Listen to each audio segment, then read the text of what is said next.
is Micah Adams. I am Waukesha South High School's defensive coordinator, and I am showing you a few video clips here on my Psycho package for the defense at Waukesha South for xandolabs.com. I want to take a minute to say thank you to Mike Kuchar and the team at xandolabs.com for letting me share this with you, and also to my head coach, Dave Arush, for the opportunity I get to try out some of my crazy ideas. Psycho defense is a package that we put in that tries to utilize a free-flowing and moving front where kids don't have set places to line up, but rather are moving around constantly trying to confuse the offense. We are a bit undersized at South and play in a monster of a conference in the Classic 8 in Wisconsin that produces state champions all the time, and we're trying to do our best to compete and use our God-given abilities, our fire and passion, our competitiveness. Our kids want to be great, and we're just trying to give them the tools to succeed like anyone else. So as you'll see, we've got one down lineman in this case, and you've got 6 kids up and moving around near the line of scrimmage, in addition to the defensive backs in their normal positions. We've built the front and coverage to mirror one another and to be able to be adjusted to one another. The DBs are able to operate separately from Psycho, doing what they usually do. So that's been a real plus here. As you can see, our opponent's quite a bit bigger than us, and we are doing this in an effort to get our best kids on the field that are a little bit smaller, undersized at times, but Psycho allows them to be aggressive, allows them to have fun with this, and have some freedom and some control over what they're doing. Our kids do an excellent job at the point of attack of getting skinny, getting underneath blocks, and being able to get to the ball carrier, rally the ball carrier. As Psycho gets everybody moving around, we are able to get many hats to the ball very quickly, something any defense wants to do all the time. But the kids are excited, and the kids are motivated to make Psycho work, which is half the battle of any defense, as you'll know. As you can see, we've got a gap blocking scheme here. Our kids are able to get underneath the down blocks as the offensive linemen are trying to hit a moving target and having a little bit of trouble doing it. You can see 51 flash here in white, missing his block. You see 70 as well, trying to reach out and grab somebody as he's missing as well. 36 takes on a cutout, or the kick out right here, and he's able to avoid the crack block coming here from 3 because he's moving on the move, and he's able to hold his ground in the cut block and able to get in on the tackle along with a bunch of his buddies, rallying to the ball as they are already moving, already in the mindset they're out to hunt. You're going to see a play here that was the first time we used Psycho in this game against a quality opponent. This is the runner-up in the state. And what we'll see here is our one player that's down is able to come unblocked by an offensive lineman, our D tackle here. He is taken on by a much smaller running back, comes free up the middle, obviously forces a lot of pressure, flushes the quarterback out. And the advantage Psycho gives us here is that we have a lot of mobile players on the field. With the fact that they need to move around, we need to have guys that are mobile and agile. So we get excellent pursuit to the ball, as you'll see. When the quarterback's flushed out of the pocket, our contain rush is there to keep him back into the pocket. We get pressure on him. We're going to be able to get a strip sack here and recover the fumble. Big play for us. Psycho's done an awesome job of creating turnovers, creating havoc for opposing offenses. Something that we've really been able to build our program on is creating turnovers and creating havoc. So you see the disruption amongst the offensive line as the offensive line seeks to pick up blitzing linebackers here. They leave the D tackle over the center completely untouched. The running back tries to block him, but clearly that's not the running back's forte. And we're able to flush the quarterback, and we're able to make a big play, getting a strip sack here. And the fumble recovery. Getting our offense in good field position. Exactly what we're looking for out of Psycho, as anybody's looking out of in any defense. One of the things with Psycho, too, is the end result at the snap. The kids are going to end up in what's a typical defense anyway. We have different combinations of blitzes and stunts that are similar to what we get out of our base look. And one of the hallmarks of Psycho is that it's not an all-out blitz at all times, even if it looks that way. You'll notice there are kids that remain at linebacker level that have contain responsibility or pass drop responsibilities if it was a pass. You'll notice another block or gap blocking scheme here, and our kids are able to, again, get in the backfield as the offensive line is a bit confused on where to go, who to pick up. And again, we get excellent rally to the ball, as we've got a lot of mobile kids on the field right now with Psycho. If you take a look and pay attention to 41 here, he's the kid that's going to end up making a play. He's a former wrestler, a kid that knows how to use his body and use leverage. Even if he's undersized, he is tough as nails and wanting to make a play. You're going to see in this gap blocking scheme, 44, the fullback is to be kicking out 41, but 55 is confused by the movement pre-snap of 41. And instead of blocking down as he's supposed to, he blocks out on 41, taking the kick-out block away. So the kick-out player is confused, runs into his offensive lineman, in effect blocking him for us, and bringing up 41 to make a nice play in the backfield.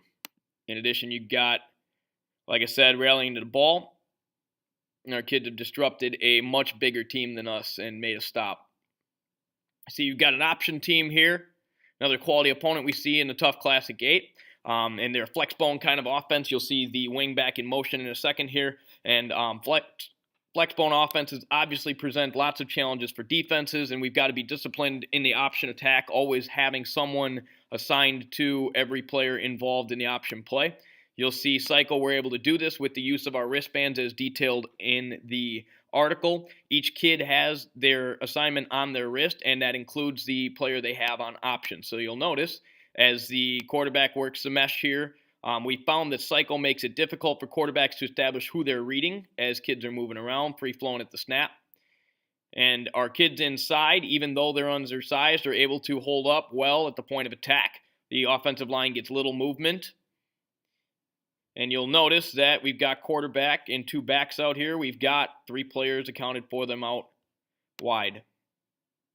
The use of the wristbands has been instrumental in this, as the kids always know where they're supposed to be and what they're supposed to do. Practicing this on a regular basis as well, and having the kids just move to their spots as you would in any regular blitz or stunt drill. Just going over your calls on air has been very beneficial to us. You'll notice that kids know where they or who they've got on option very well. You'll notice 5, even though his blitz takes him to an outside path, this kid right here, our middle linebacker, he realizes he has a dive back, so he quickly redirects and is able to get in on the dive back as well. We're fortunate that our guys are able to, you see 41, again, an undersized kid. He's able to take on a bigger player, get low, use his leverage, and stop that dive back in his tracks. But again, had the quarterback opted to keep the ball, we are prepared with 47, 36, and 24 out on the 3 players out for the potential pitch.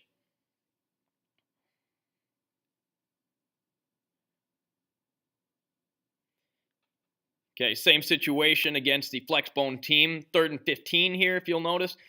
Definitely a passing situation. Another positive aspect to Psycho is that we have gotten a lot of bang for our buck. We are typically a 4-4 team, and what we do in Psycho is we try to put kids in positions that they're used to playing. For example, 22 on the top of the screen here is typically an edge rusher for us and has a contained rush. So when he sees the boot of the quarterback here, he's instructed to do his best to make sure that he either is making the sack or the tackle or turning the quarterback back inside, something he's used to doing anyway. So he's a very athletic kid, able to run down the quarterback and make sure he makes the play. See it better from the end zone view here. As 22 realizes he's got to stay outside the block of 13 and is able to make the play on 15, even as he's trying to break contain of the pocket. And again, that's really owing to the fact that we've trained 22 to do so already.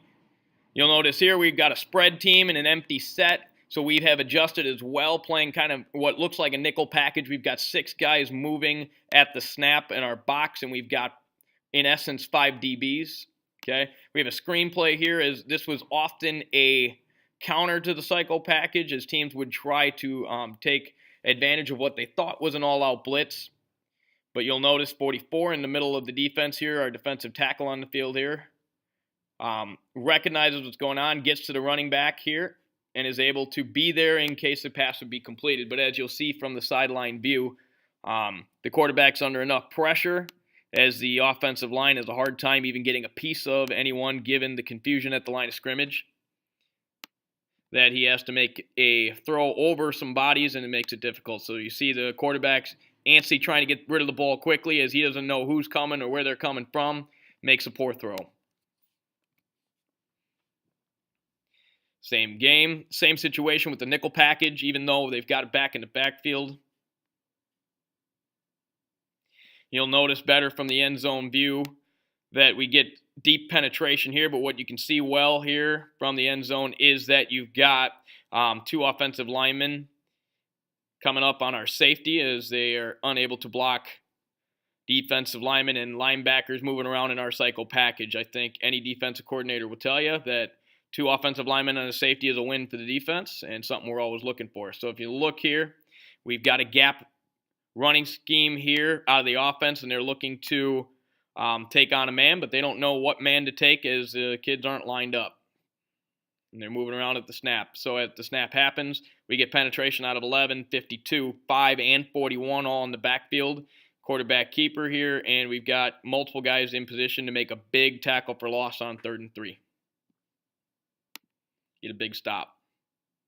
Again, Cycle was instrumental in our kids making big stops and getting a lot of momentum, a lot of energy for our teams. What we're looking for totally is it's a fun package for our guys to do. It's something they enjoy and they get into. We're going to see a 3-step drop pass here. That was another common theme for teams trying to beat Psycho, was to go to quick pass drops. And what the kids are able to do, we're able to stay sound in coverage. You'll notice a cover 4 look or a cover 2 look on the top side and a cover 4 look on the bottom side here, a split coverage. And our kids, the DBs, are able to play their normal coverage. Cycle does not impact what they're doing other than the fact that they understand quick throws and screen game is likely counter to this. So you'll notice our flat player 36 playing like a nickel back here, taking care of that bubble. And you've got 17 and 13 driving on quick throws. 13 able to get his hand in and knock this ball away as the quarterback seeks to get rid of the ball quickly as he's got 11 in his face blitzing. The kids, again, doing a great job of disguising what's going on. Offensive line isn't able to pick it up quickly. The counter is a quick throw, but our DBs are still in position as they have been trained that cycle means nothing to them. They are doing their jobs like usual and their coverage responsibilities as usual. Another clip here, got a little bit different personnel, a little bit bigger group.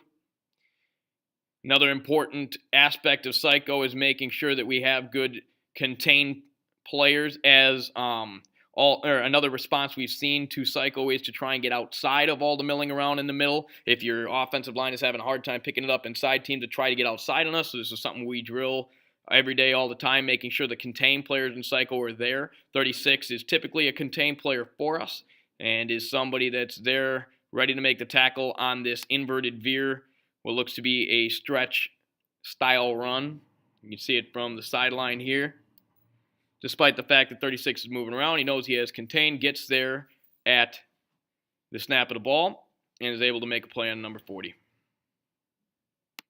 Once again, I'd like to thank Mike Kuchar and the staff at xnolabs.com for inviting me to write an article and share some clips with you. I hope that you can put the Cycle package to good use for your team in the fall and create some disruption, some havoc as we have at Waukesha South. Thank you again. This is Micah Adams, Waukesha South Defensive Coordinator, signing off.